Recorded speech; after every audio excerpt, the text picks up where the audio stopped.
Giraffes Can't Dance by Giles, Andreae, and Guy Parker-Rees.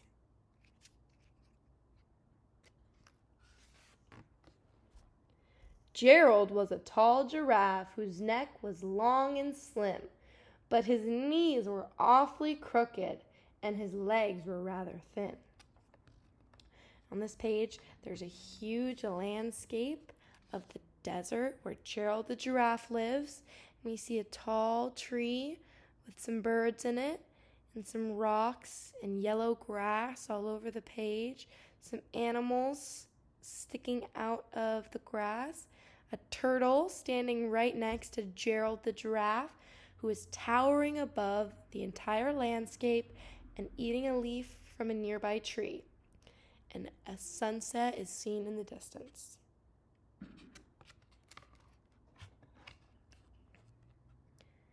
He was very good at standing still and munching shoots off trees.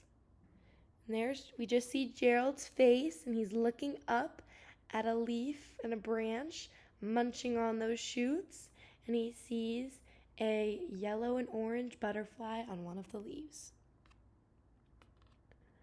But when he tried to run around, he buckled at the knees.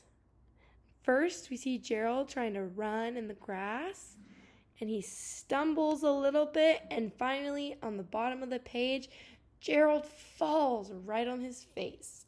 And his little turtle friend is standing right next to him, and he created a big puff of dirt and smoke around him from that fall.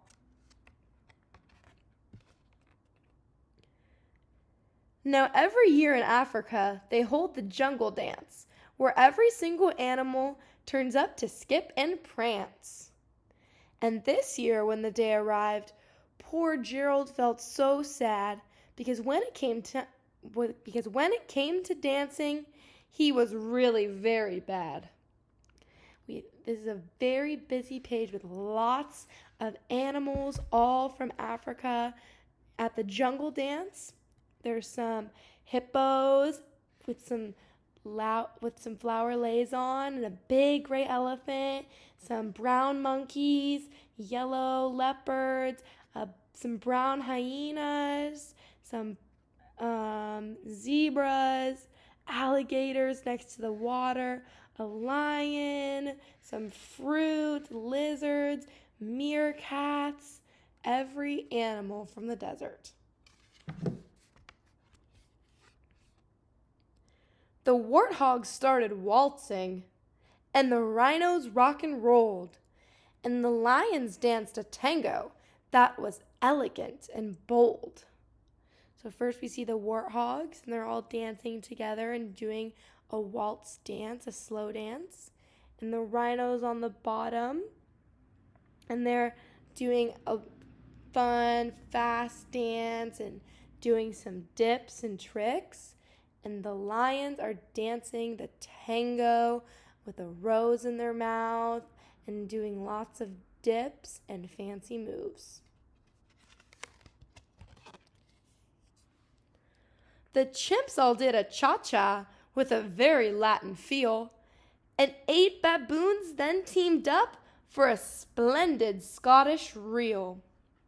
On the first page, the baboons and the chimps and the monkeys are all dancing, and the chimps are doing their cha-cha dance with some flowers in their hair, and the baboons are linking arms and spinning in circles together. Gerald swallowed bravely as he walked toward the floor, but the lions saw him coming, and they soon began to roar. "Hey, look at clumsy Gerald," the animals all sneered. "Giraffes can't dance, you silly fool. Oh, Gerald, you're so weird." And there's Gerald. They're all surrounding a campfire, and Gerald's all by himself, and all the animals are circled around him in the fire, laughing at him and being very mean. Gerald does not look happy about it. Gerald simply froze up. He was rooted to the spot. "They're right," he thought. "I'm useless. Oh, I feel like such a clot. Now we see Gerald's head and his eyes are very wide and he looks very sad. So he crept off from the dance floor and he started walking home. He'd never felt so sad before, so sad and so alone. And then we see Gerald walking off from the jungle dance while all of the other animals do a conga line and keep dancing without him. He has his head hanging low and he looks very sad. Then he found a little clearing and he looked up at the sky. The moon can be so beautiful, he whispered with a sigh. Excuse me, coughed a cricket who'd seen Gerald earlier on, but sometimes when you're different, you just need a different song. Here we see some trees surrounding a big white moon and pretty stars in the sky, and Gerald looking up at them. And you see the tiny little cricket, green cricket on a leaf, talking to Gerald.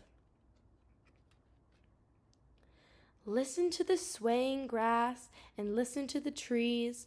To me, the sweetest music is those branches in the breeze. So imagine that the lovely moon is playing just for you. Everything makes music if you really want it to.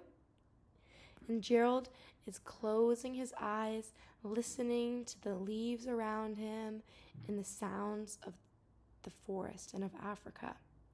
And there's the cricket standing right next to him, telling him to listen to the music. With that, the cricket smiled and picked up his violin. Then Gerald felt his body do the most amazing thing. His hooves had started shuffling, making circles on the ground. His neck was gently swaying and his tail swishing around. And we see on the top of the page a leaf with ants on it. And in the middle, we see the cricket on a purple leaf playing his violin and some little beetles and other bugs on leaves. And Gerald dancing and swaying and having a good time in the forest. He threw his legs out sideways and he swung them everywhere. Then he did a backward somersault and leapt up in the air. Now we see Gerald doing a full somersault in the air, doing a flip with the night sky behind him and the big moon and stars all around him.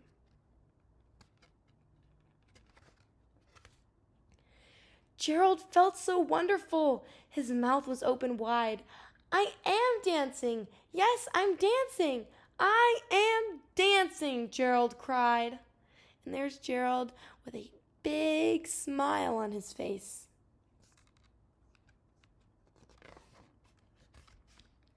Then one by one, each animal who'd been there at the dance arrived while Gerald boogied on and watched him quite entranced.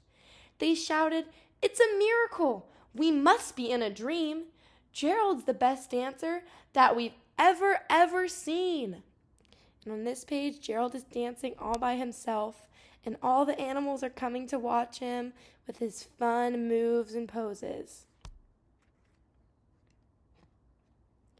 How did you learn to dance like that? Please, Gerald, tell us how. But Gerald simply twirled around and finished with a bow. And now the animals have circled around Gerald and are throwing flowers and clapping their hands, and Gerald is bowing, and they're all amazed at Gerald's awesome dance moves. Then he raised his head and looked up at the moon and stars above. We all can dance, he said, when we find music that we love. Now Gerald and all the animals are looking up at the big white moon. The end.